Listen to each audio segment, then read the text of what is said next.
नमस्कार विद्यार्थी मित्रांनो. माहितीचा अधिकार माहितीचा अधिकार अधिनियम 2005 तलाठी परीक्षा 2025-26च्या अनुषंगाने आज आपण माहितीचा अधिकार अधिनियम 2005 याबद्दलची सविस्तर माहिती या व्हिडिओमध्ये घेणार आहोत. ही माहिती घेण्यापूर्वी तुम्ही आमच्या व्हिडिओला लाईक करा, चॅनलला सबस्क्राईब करा आणि हा व्हिडिओ तुमच्या इतर मित्रमैत्रिणींना किंवा जे परीक्षार्थी आहेत त्यांच्यापर्यंत नक्की पोहोचवा. विद्यार्थी मित्रांनो, माहितीचा अधिकार अधिनियम 2005 म्हणजेच RTI ऍक्ट. तर काय आहे हा RTI ऍक्ट? तर हा 2005चा अधिनियम आहे. यामध्ये प्रत्येक सार्वजनिक प्राधिकरणाच्या कामकाजामध्ये सार्वजनिक प्राधिकरण म्हणजे जे आपण शासकीय कार्यालये किंवा जे इतर संस्था आहेत ज्या अधिकृत आहेत अशा सर्व प्राधिकरणांमध्ये कार्यालयांमध्ये कामकाजामध्ये अधिकाधिक पारदर्शकता आणि उत्तरदायित्व निर्माण करण्याच्या दृष्टीने सार्वजनिक प्राधिकरणांच्या नियंत्रणाखालील माहिती नागरिकांना मिळवून देता यावी, नागरिकांच्या माहिती मिळवण्याच्या अधिकाराची व्यवहार्य शासन पद्धत आखून देण्याकरता केंद्रीय माहिती आयोग आणि राज्य माहिती आयोग गठीत करण्याकरिता आणि तत्संबंधित किंवा तदनुषंगिक बाबींकरिता तरतूद करण्यासाठीचा अधिनियम म्हणजेच माहितीचा अधिकार अधिनियम. आता थोडक्या भाषेमध्ये काय आहे की जेव्हा एखादं शासकीय कार्यालय असेल किंवा एखादी संस्था असेल, एखादं कार्यालय असेल की त्याच्यामध्ये जी काही माहिती आहे ती नागरिकांच्या पर्यंत देण्याची तरतूद आहे, परंतु आपण अशी माहिती मागवली तर ती मिळत नाही, तर शासनाच्या नियमानुसार त्याच्यामध्ये काही कलम अटी टाकून ती माहिती जर आपल्याला मागवता येत असेल आणि त्यामुळे जर एखाद्या व्यक्तीचं नुकसान टळत असेल, कल्याण होणार असेल, तर ती माहिती मिळवण्याचा अधिकार त्या व्यक्तीस आहे. आणि अशी माहिती मिळवण्यासाठी शासनाने नेमून दिलेल्या नियमावली, काही कलम याचा जो एकत्रित साचा आहे तो म्हणजे माहितीचा अधिकार अधिनियम 2005. आता जेव्हा भारताच्या संविधानाद्वारे लोकशाहीच्या गणराज्याची स्थापना करण्यात आलेली आहे, त्यानुसार लोकशाहीमध्ये नागरिकांचा समूह किंवा माहितीची पारदर्शकता, कार्यशीलतेच्या दृष्टीने किंवा भ्रष्टाचाराला आळा घालण्याच्या दृष्टीने राज्य शासन आणि त्याच्या ज्या यंत्रणा आहेत त्यांना प्रत्येकाला जाब विचारणे हे प्रत्येक नागरिकाचं कर्तव्य आहे. आणि असं जे काही माहिती द्यायची आहे ती आपल्याला द्यायची आहे कशी? तर माहितीचा अधिकार अधिनियम 2005 RTI ऍक्ट नुसार हा भारतीय नागरिकांना शासनाकडून माहिती मिळवण्याचा कायदेशीर अधिकार देतो. या कायद्यामुळे शासनातील पारदर्शकता, जबाबदारी आणि लोकशाहीतील जनतेचा सहभाग वाढतो. मी आता सांगितलं त्याप्रमाणे जेव्हा एखाद्याला एखादी माहिती मिळवण्याची इच्छा असेल आणि ती माहिती त्याला मिळवण्यासाठी खूप काही श्रम करण्याची गरज नाही. त्यांना आवश्यक असणारी माहिती एका छापील नमुन्यामध्ये म्हणजे विहित नमुन्यामध्ये माहिती मागवणे, त्याला जे काही शुल्क असेल त्याची आकारणी करणे म्हणजे फी म्हणतो आपण, त्याची आकारणी करणे शासन नियमानुसार आणि ती आपल्याला कोणत्या कार्यालयातून माहिती पाहिजे असेल त्या कार्यालयाकडे तो अर्ज देणे आणि आपली माहिती मिळवणे. हे इतकं अगदी साधं सोपं आहे. परंतु हे मिळवत असताना किंवा हे करत असताना काही नियमावली आखून दिलेली आहे, काही कलम दिलेली आहेत, तर त्याचाच आपण अभ्यास या माहितीचा अधिकार अधिनियम 2005 मध्ये करणार आहोत. माहितीचा अधिकार अधिनियम 2005. आता जम्मू आणि काश्मीर वगळता संपूर्ण देशभर हा कायदा सारखेपणाने अंमलात आणलेला आहे. म्हणजे जम्मू काश्मीर या राज्यांना संपूर्ण हे वगळता संपूर्ण देशभर हा माहितीचा अधिकार अधिनियम 2005 हा अंमलात आलेला आहे. नंतर माहिती आयोग देखरेख आणि नियंत्रणास हे जबाबदार असते. आता याची व्याख्या अशी करता येईल की या अधिनियमास माहितीचा अधिकार अधिनियम 2005 असे म्हणावे. तो जम्मू आणि काश्मीर या राज्याखेरीज संपूर्ण भारताला लागू आहे. तर ह्या अधिनियमाच्या कलम 4 ते पोटकलम 1, कलम 5 पोटकलम 1 आणि 2, कलम 12, 13, 15, 16, 24, 27 आणि 28 ताबडतोब अंमलात येतील आणि त्याच्या उर्वरित तरतुदी तो अधिनियम अधिनियमित झाल्यापासून 120व्या दिवशी अंमलात येईल. आता समुचित शासन म्हणजे काय, तर जे केंद्र सरकार आहे किंवा संघराज्य क्षेत्र प्रशासन आहे, संघराज्य जी आपली राज्य आहेत, तर ते घटित झाल्यानंतर त्याची मालकी असलेल्या किंवा त्याच्या नियंत्रणाखाली असलेल्या प्रत्यक्ष किंवा अप्रत्यक्ष प्रतिनिधींच्या द्वारे सार्वजनिक प्राधिकरणाच्या बाबतीत केंद्र सरकार असं म्हटलं जातं. आता केंद्रीय जनमाहिती अधिकारी म्हणजे काय किंवा राज्याचा जनमाहिती अधिकारी म्हणजे काय, तर पोट कलम 1 अन्वये ज्या व्यक्तीला पदनिर्देशित करण्यात आलेले आहे असा व्यक्ती म्हणजेच केंद्रीय जनमाहिती अधिकारी असा होतो. त्याचबरोबर राज्याचा जनमाहिती अधिकारी प्रत्येक प्राधिकरणाला अधिनियमित झाल्यापासून 100 दिवसाच्या आत अधिनियमान्वये माहिती मिळवण्याची विनंती करण्याला माहिती देण्यासाठी त्यांच्या अखत्यारीत असलेल्या प्रशासकीय युनिटमधील किंवा कार्यालयामध्ये असतील तेवढ्या जास्तीत जास्त अधिकाऱ्यांना केंद्रीय जनमाहिती अधिकारी किंवा राज्य जनमाहिती अधिकारी म्हणून पदनिर्देशित करण्यात येते. मग पोट कलम 1च्या तरतुदींना बाधा न येऊ देता प्रत्येक सार्वजनिक प्राधिकरण हा अधिनियम अधिनियमित झाल्यापासून 100 दिवसाच्या आत, म्हणजे हा नियम जेव्हा सुरू झाला तेव्हाच्यापासून 100 दिवसाच्या आत माहिती मिळवण्यासाठी केलेले अर्ज किंवा अपील जे असतात ते स्वीकारून तात्काळ माहिती देणे, म्हणजे केंद्रीय जनमाहिती अधिकाऱ्यास किंवा राज्य जनमाहिती अधिकाऱ्यास किंवा कलम 19च्या पोट कलम अन्वये ज्यांना विनिर्दिष्टित केलेले आहे अशा वरिष्ठ अधिकाऱ्याला माहिती देणे, त्यास सहाय्यक जनमाहिती अधिकारी किंवा राज्य सहाय्यक जनमाहिती अधिकारी असं म्हणून पदनिर्देशित केलेले आहे.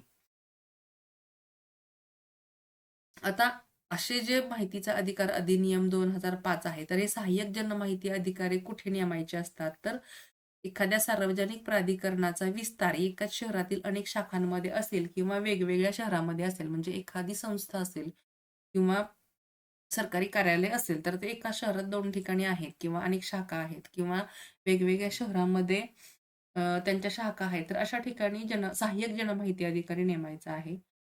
सार्वजनिक प्राधिकरण त्याच्या मुख्यालयात एक जनमाहिती अधिकारी नेमू शकेल, परंतु नागरिकांना माहिती मागण्यासाठी मुख्यालयात जाण्याची जरुरी वा तसदी पडू नये म्हणून असे सार्वजनिक प्राधिकरण शाखा पातळीवर एक अथवा अनेक सहाय्यक जनमाहिती अधिकारी नेमू शकतात.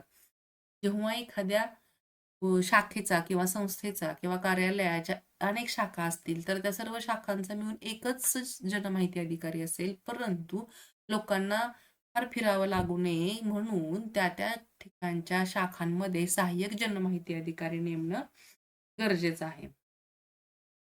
एखाद्या सार्वजनिक प्राधिकरणाची कार्यालये अथवा शाखा राज्यभर असतील आणि प्रत्येक ठिकाणी जनमाहिती अधिकारी पदनिर्देशित करणे शक्य नसेल, तर नागरिकांच्या सोयीसाठी उपविभागीय अथवा तालुका स्तरावर सहाय्यक जनमाहिती अधिकारी नेमणे उचित ठरते. आहे ना. म्हणजेच आता आपण माहितीचा अधिकार अधिनियम 2005 मधली सविस्तर माहिती घेऊया. आपण आधी सुरुवातीला माहितीचा अधिकार म्हणजे काय बघितलं, सहाय्यक जनमाहिती अधिकारी किंवा जनमाहिती अधिकारी म्हणजे काय आणि त्यांची कामं आणि ते कोठे नेमावेत हे पाहिलं. आता त्याची माहिती घेऊया, की माहितीचा अधिकार अधिनियम 2005 हा स्थापन करण्याची किंवा सुरू करण्याचा उद्देश काय आहे? तर नागरिकांना शासनाकडून माहिती मिळवण्याचा अधिकार देणे. शासनातील पारदर्शकता आणि जबाबदारी वाढवणे, भ्रष्टाचार रोखणे आणि लोकशाही प्रक्रियेत जनतेचा सहभाग वाढवणे. बघा, शासनाकडून जी माहिती आहे ते मिळवण्यासाठी नागरिकांना त्यांचा अधिकार देणं, शासनामध्ये जे काही कामकाज चालतं किंवा ज्या योजना आहेत किंवा जे काही अपील चालू असतात किंवा केसेस चालू असतात किंवा इतर काही ज्या गोष्टी आहेत त्या देण्यासाठी त्याच्यामध्ये काय कामकाज केलं जातं किंवा कोणत्या नियमांद्वारे केलं जातं, तर ते पारदर्शकता आणण्यासाठी म्हणून हा अधिकार नागरिकांना दिलेला आहे. त्याचबरोबर भ्रष्टाचार रोखणे आणि लोकशाही प्रक्रियेत जनतेचा सहभाग वाढवणे. आता याच्या मुख्य तरतुदी काय आहेत, तर कलम 6 कलम 6 अन्वये कोणताही नागरिक लेखी अर्ज करून माहिती मागू शकतो. हा सर्वात महत्त्वाचं कलम आहे कलम 6. ज्या कलमाच्या आधारे नागरिक किंवा व्यक्ती आपल्याला जी माहिती पाहिजे असेल, ती माहिती मिळवण्यासाठी लेखी अर्ज करून माहिती मागू शकतो. म्हणजे अर्ज करण्याचं कलम आहे कलम 6. कलम 7.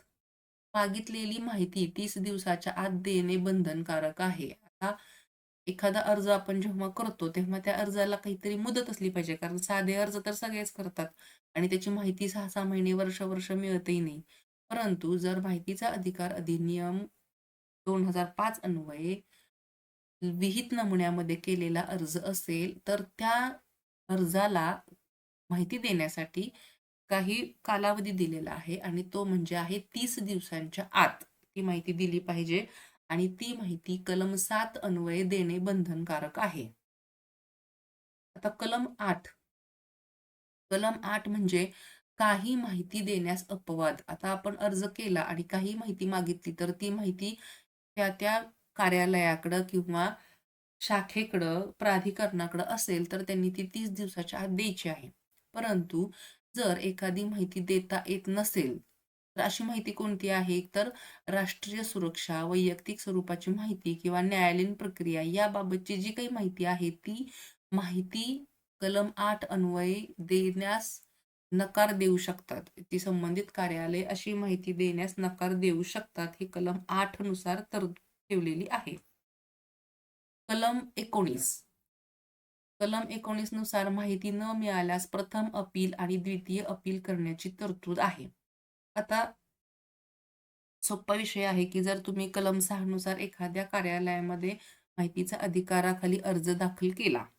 त्यानुसार तिथं असणारे जनमाहिती अधिकारी किंवा सहाय्यक जनमाहिती अधिकारी असतील, ते तुमचा अर्ज तपासून घेतील. ती माहिती जर त्यांच्याकडे असेल, तर ते तुम्हाला कलम 7 अन्वये 30 दिवसाच्या आत माहिती देणं बंधनकारक आहे.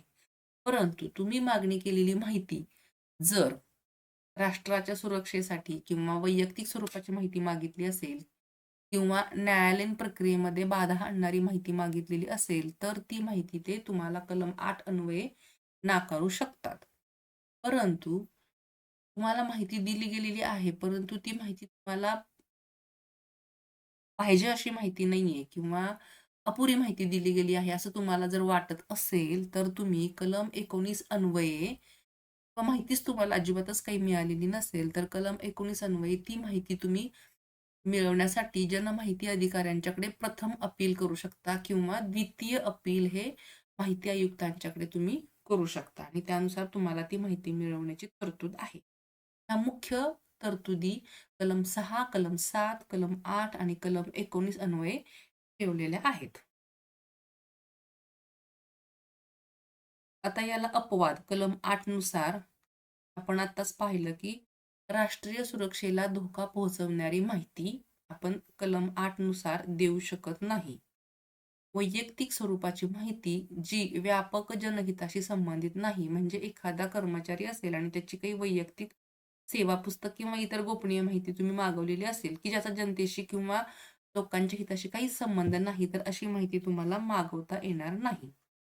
न्यायालयीन प्रक्रियेत असलेली माहिती म्हणजे एखाद्या न्यायालयाने किंवा न्यायाधिकरणाने असं स्पष्ट उल्लेख केलेला असेल, की ही माहिती प्रदर्शित केल्यास लोकांच्या शांततेला आणि सुरक्षिततेला धोका पोहोचू शकतो. तर अशी माहिती म्हणजे न्यायालयीन प्रक्रियेतील माहिती ही देता येत नाही.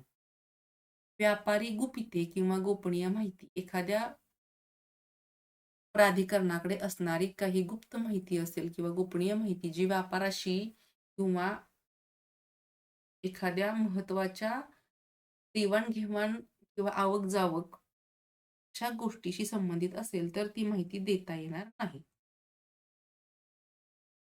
आता महाराष्ट्रामध्ये हा कायदा कसा अंमलबजावणी करण्यात आला, तर महाराष्ट्र शासनाने आर-टी-आय पोर्टल सुरू केलेले आहे.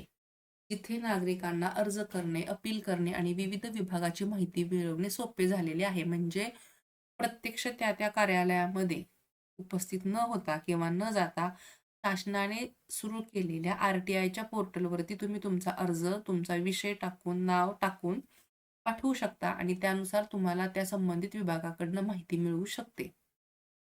प्रत्येक विभागामध्ये जनमाहिती अधिकारी म्हणजे PIO आणि अपीलीय प्राधिकारी नियुक्त केलेले आहेत.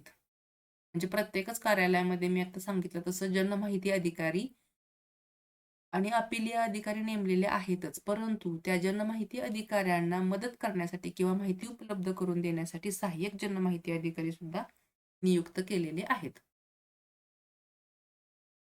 आता महत्त्व काय आहे तर नागरिकांना शासनाच्या कामकाजावर प्रश्न विचारण्याचा अधिकार मिळतो. ह्या माहितीचा अधिकार अधिनियम 2005 अन्वये नागरिकांना शासनाच्या कामकाजावर प्रश्न विचारण्याचा अधिकार मिळालेला आहे.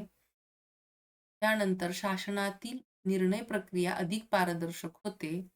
लोकशाहीतील जनतेचा आवाज अधिक प्रभावी बनतो. ते लोकांना संपूर्ण कामकाजाच्या प्रक्रियेबद्दलची माहिती मिळते किंवा त्यांचे वैयक्तिक काही दावे दाखल असतील किंवा अर्ज असतील तर त्याबद्दलची माहिती ते मिळवू शकतात. एखाद्या जन्माची नोंद, मृत्यूची नोंद, त्यासाठी का विलंब झालेला आहे किंवा ते किती दिवसात दाखल करणं गरजेचं आहे.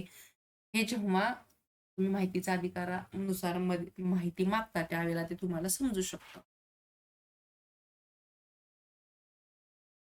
आता उदाहरणार्थ, हे माहिती मिळवण्यासाठीचं कसं पारदर्शकता आहे किंवा महत्त्व का आहे, तर एखाद्या नागरिकाला गावातील पाणी पुरवठा योजनेचा खर्च जाणून घ्यायचा असेल, तर तो संबंधित विभागाच्या जनमाहिती अधिकाऱ्याला अर्ज करून ती माहिती मागवू शकतो आणि विभागाने ती माहिती 30 दिवसात देणं बंधनकारक आहे.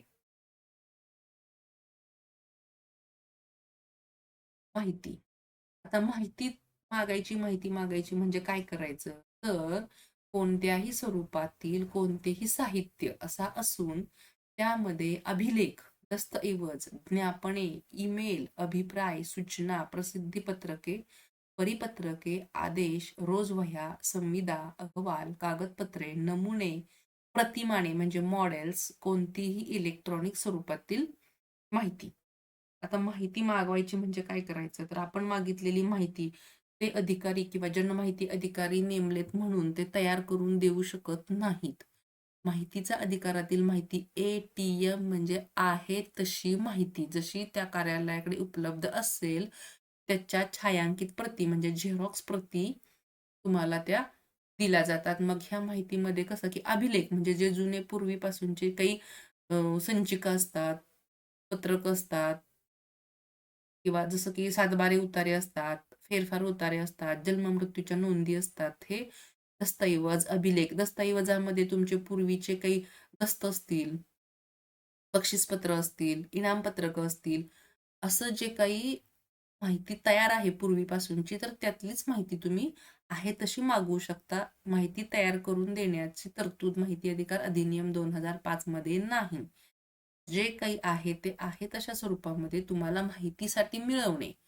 म्हणजेच की कागदपत्रे, एखाद्याला नोटीस काढलं असेल तर त्या नोटिसा, परिपत्रके, प्रसिद्धीपत्रके, पूर्वीच्या अभिप्राय काही दिले असतील तर किंवा आता इलेक्ट्रॉनिक्स पद्धतीमध्ये ईमेल असतील, तर ते इलेक्ट्रॉनिक स्वरूपातील माहिती जशी आहे तशी तुम्हाला मिळणं, हे म्हणजे माहितीमध्ये हे विषय येतात. आता ही इलेक्ट्रॉनिक आधार सामुग्री आणि त्या वेळी अंमलात आलेल्या अन्य कोणत्याही कायद्यान्वये सार्वजनिक प्राधिकरणास मिळवता येईल अशी कोणत्याही खाजगी निकायाशी संबंधित माहिती यांचा समावेश होतो.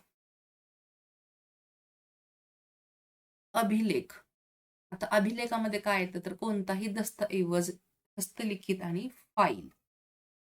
कोणताही दस्तऐवजाची कोणतीही मायक्रोफिल्म, मायक्रोफिश आणि प्रतिरूप प्रत. अशा मायक्रोफिल्ममध्ये संग्रहित केलेल्या प्रतिमेची किंवा प्रतिमानाची कोणतीही नक्कल. संगणकाद्वारे किंवा कोणत्याही अन्य उपकरणाद्वारे तयार केलेले कोणतेही अन्य साहित्य याचा समावेश हा अभिलेखामध्ये होतो किंवा माहितीमध्ये होतो. सहाय्यक जनमाहिती अधिकाऱ्याची कामे काय असतात? तर जेव्हा आपण अर्ज करतो, कलम 6 नुसार जेव्हा आपण अर्ज करतो, तेव्हा तो अर्ज अथवा अपील तपासून घेणे, त्याच्यावरती पोच देणे. मौखिक विनंती करणाऱ्या व्यक्तीस ती लेखी स्वरूपात आणण्यासाठी योग्य ते सर्व सहाय्य करणे. म्हणजे जो एखादा व्यक्ती तोंडी माहिती मागत असेल, तर ती लेखी स्वरूपात मागण्यासाठी त्याला मदत करायचं म्हणजे काय? तर अशिक्षित असेल, अपंग असेल किंवा वृद्ध अर्जदार असेल, तर त्याला कागद देणे किंवा पेन देणे किंवा कसा अर्ज लिहायचा याच्यासाठी मार्गदर्शन. ही सहाय्यक जनमाहिती अधिकाऱ्याची कामे आहेत. त्याचप्रमाणे अर्जाची किंवा अर्ज केला असेल किंवा अपील केला असेल तर त्याची फी घेणे. अर्जदार हा दारिद्र्य रेषेखालील असल्यास त्याचा पुरावा तपासून घेणे म्हणजे तो खरंच दारिद्र्य रेषेखालचा आहे का? तर त्यासाठीचा त्याचा दारिद्र्य रेषेचा दाखला किंवा तशी यादी असेल तर यादी हे तपासून घ्यावी. अर्जाचे शुल्क हे रोख स्वरूपात भरल्यास न चुकता त्याची पावती द्यायची. जर अर्जदाराने आपल्याकडेच अर्ज किंवा जनमाहिती अधिकाऱ्याकडेच जर पैसे भरले तर त्याची पावती त्याला द्यावी. अर्ज अथवा अपील संबंधित जनमाहिती अधिकारी, अपीलीय प्राधिकारी, राज्य माहिती आयोग यांच्याकडे पाठवणे. अर्ज असेल किंवा अपील असेल तर तो स्वीकारल्यानंतर संबंधित कार्यालयाच्या जनमाहिती अधिकाऱ्याकडे किंवा जो अपीलीय अधिकारी असतो त्यांच्याकडे किंवा राज्य माहिती आयोग यांच्याकडे पाठवणे. अर्जाची किंवा अपिलाची प्राप्त तारीख आणि अनुक्रमे जी माहिती जनमाहिती व अपीलीय प्राधिकारी यांच्याकडे पाठवल्याची नोंद ठेवणे. म्हणजे अर्ज कधी मिळाला त्याची तारीख आणि माहिती मागवण्यासाठी कोणत्या प्राधिकरणाकडे पाठवलेली आहे त्याची नोंद ठेवणे आणि हे काम व्यवस्थित व्हावं त्यासाठी प्रत्येक नोंदवही ठेवणं बिनचूक होण्यासाठी ही जनमाहिती अधिकाऱ्याची कामे आहेत. माहिती पुरवण्याची जबाबदारी. माहिती पुरवण्याची जबाबदारी या कायद्यानुसार पूर्णपणे फक्त जनमाहिती अधिकारी यांचीच आहे. माहिती नाकारणे, विलंबाने पुरवणे, चुकीची अथवा दिशाभूल करणारी माहिती देणे इत्यादीसाठी जनमाहिती अधिकारी यांना जबाबदार धरले जाते. म्हणजे जर तुम्ही विहित मुदतीमध्ये म्हणजे 30 दिवसाच्या कालावधीमध्ये जर माहिती अर्जाप्रमाणे संबंधित अर्जदाराला माहिती जर पुरवली नसेल किंवा पुरवली असेल तर ती माहिती अपुरी मिळाली असेल किंवा दिशाभूल करणारी किंवा चुकीची माहिती जर तुम्ही त्यांना दिली असेल तर ती व्यक्ती अपीलीय अधिकारी यांच्याकडे अपील करू शकते. पहिलं अपील अपीलीय अधिकाऱ्यांच्याकडे करू शकते आणि माहिती अधिकारी त्यांच्याकडे दुसरं अपील करू शकते. तेव्हा त्याला जबाबदार हे जनमाहिती अधिकारी असतात आणि जनमाहिती अधिकाऱ्याला अपुरी माहिती दिली म्हणून किंवा दिशाभूल करणारी माहिती दिली म्हणून रोख रकमेमध्ये दंड सुद्धा होऊ शकतो. अर्ज किंवा अपील प्राप्त झाल्यापासून विहित केलेल्या 5 दिवसांच्या कालावधीत जनमाहिती अधिकारी किंवा प्रथम अपीलीय अधिकारी यांच्याकडे पाठवण्यास सहाय्यक जनमाहिती अधिकारी जबाबदार असतात. आता अर्ज किंवा अपील प्राप्त झालं असेल तर ते 5 दिवसाच्या कालावधीमध्ये संबंधित अधिकाऱ्याकडे किंवा अपीलीय अधिकाऱ्याकडे पाठवण्याची जबाबदारी ही सहाय्यक जनमाहिती अधिकाऱ्याची असते. जनमाहिती अधिकाऱ्याने माहिती पुरवण्यासाठी अधिकृतपणे त्यांच्या कार्यालयातील ज्यांचे सहकार्य मागितलेले असते ते अधिकारी, कर्मचारी यांनाही जनमाहिती अधिकारी असे मानले जाते. जर समजा एखादी माहिती आहे आणि ती जरा जास्त स्वरूपामध्ये आहे किंवा एकाच कार्यालयातील विविध 2-3 टेबलांशी संबंधित जर ती माहिती असेल, कार्यालय एकच आहे, परंतु माहिती मागण्याची ठिकाणं 2-3 टेबलांच्या कडचं किंवा 2-3 विषयाशी संबंधित असेल तर ते सर्वजण ती माहिती पुरवतात. म्हणजे ज्यांच्याशी संबंधित ती माहिती आहे किंवा जे लोक किंवा जे ऑफिसमधले कर्मचारी, अधिकारी मदत करत असतात, ते सुद्धा सहाय्यक जनमाहिती अधिकारी असंच संबोधण्यात यावं किंवा त्यांनाही सहाय्यक जनमाहिती अधिकारी असेच मानावे. कलम 6चा 1 अंतर्गत आवश्यक माहिती. राज्य शासनाच्या कार्यालयात मराठीतून व केंद्र शासनाच्या कार्यालयात हिंदी किंवा इंग्रजीतून अर्ज करावा. आता हे कलम 6चा 1 म्हणजे कलम 6 अर्ज करण्यासाठीची तरतूद, अर्ज कसा करावा त्यासाठीची माहिती आहे. तर जेव्हा राज्य शासनाच्या कार्यालयात आपण अर्ज करतो तेव्हा तो मराठीतून आणि केंद्राच्या कार्यालयामध्ये हिंदी किंवा इंग्रजीतून अर्ज करावा. अर्ज साध्या कोऱ्या कागदावर केला तरी चालतो. दारिद्र्य रेषेखालील अर्जदारास अर्ज शुल्क लागणार नाही. इतर अर्जदारांना 10 रुपयाचे शुल्क अर्जासोबत द्यावे लागणार आहे.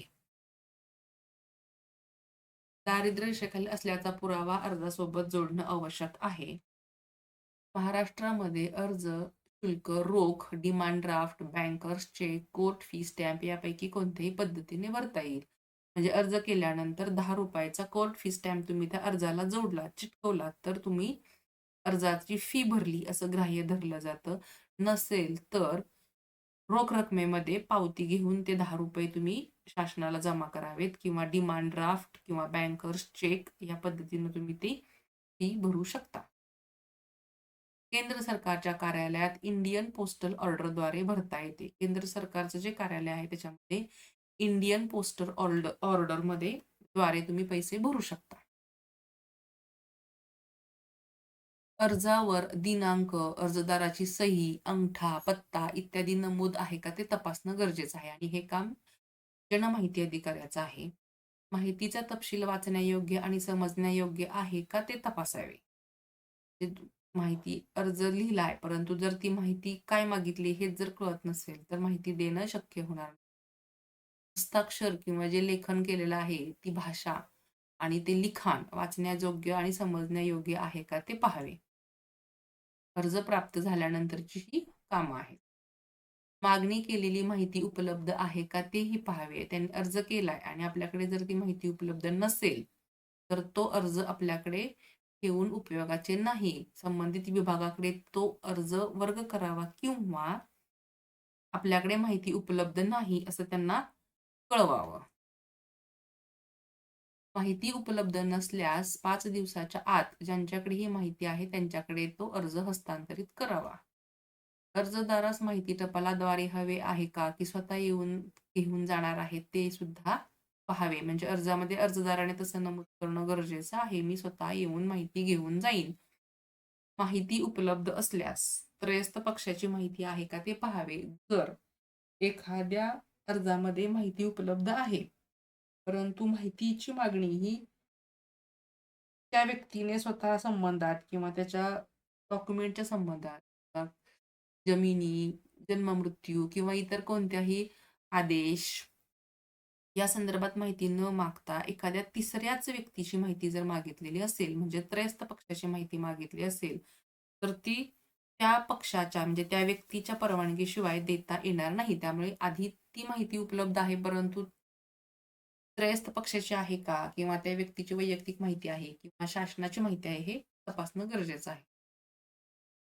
माहिती कलम 8 व 9 प्रमाणे नाकारण्यासारखी आहे का ते तपासावे. उदाहरणार्थ कलम 8 म्हणजे माहिती प्रकट करण्याबाबत. कलम 8 मध्ये काय म्हटले, की जी माहिती प्रकट केल्याने भारताच्या सार्वभौमत्वाला, राज्याच्या सुरक्षेला, युद्धतंत्रविषयक, वैज्ञानिक किंवा आर्थिक हितसंबंधांना, परकीय राज्याबरोबरच्या संबंधांना बाधा पोहोचेल किंवा अपराधाला चिथावणी मिळेल अशी माहिती प्रकट करायची नाही.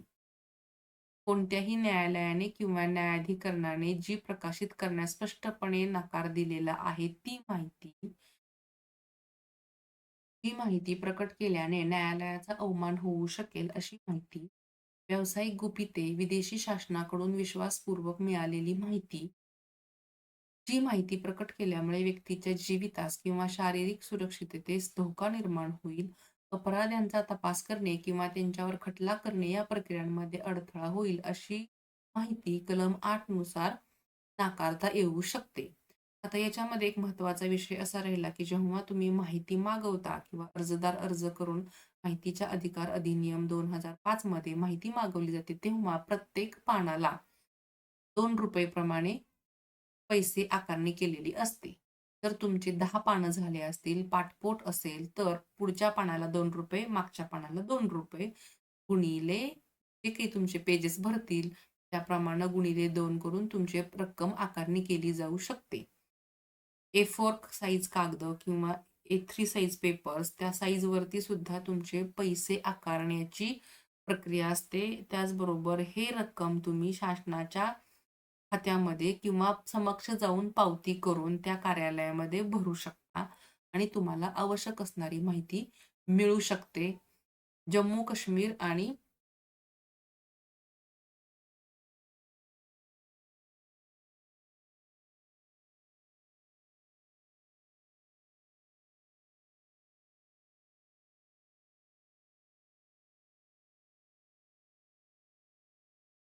तर विद्यार्थी मित्रांनो, हा होता आपला माहितीचा अधिकार अधिनियम 2005 अंतर्गत थोडक्यात माहिती. या पुढचा व्हिडिओ हा 50 प्रश्नांचा या माहितीच्या अधिकारावरती आम्ही घेऊन येणार आहोत. जो की तुम्हाला तलाठी भरतीच्या परीक्षेसाठी अत्यंत उपयोगी होणार आहे. तर तुम्ही तो व्हिडिओ सुद्धा नक्की पहा. Thank you for watching and subscribe.